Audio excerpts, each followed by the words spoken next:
या मंडळी मस्त गव्हाच्या पिठाचे घावण करून राहिली मी. कोणाकोणाला आवडतात आणि एकदम 10 मिनिटातच बनतात. नाश्ता तर एकच नंबर लागते. तर चला, मस्त तावा पण तपला, ताव्यावर तेल घेतलं मी टाकून. आता एक वेळ मस्त हे पीठ मिक्स करून घेऊ आणि ताव्यावर टाकून घेऊ. ताव्यावर टाकून घ्यायचं, सर्व बाजूने टाकून घ्यायचं आहे आपल्याला. पाहू शकता तुम्ही.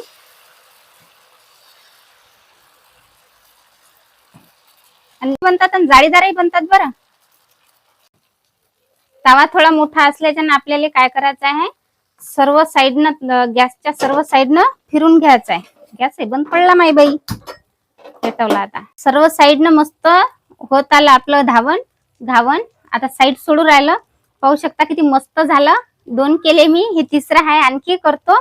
आणि जर तुम्हाला हा व्हिडिओ पाहायचा असेल मी कसे बनवले घावण, तर तुम्ही माझ्या चॅनलवर जाऊन हा व्हिडिओ पाहू शकता. मी काय काय साहित्य वापरलं, कसं कसं पीठ बनवलं घावणचं, ते तुम्ही पाहू शकता. आणि तसंच तुम्ही बनवून पण पहा, कसे झाले तुमचे घावण ते पण कमेंट करून सांगा. लाईक करा, शेअर करा आणि सपोर्ट करा. भेटू आता पुढच्या व्हिडिओत.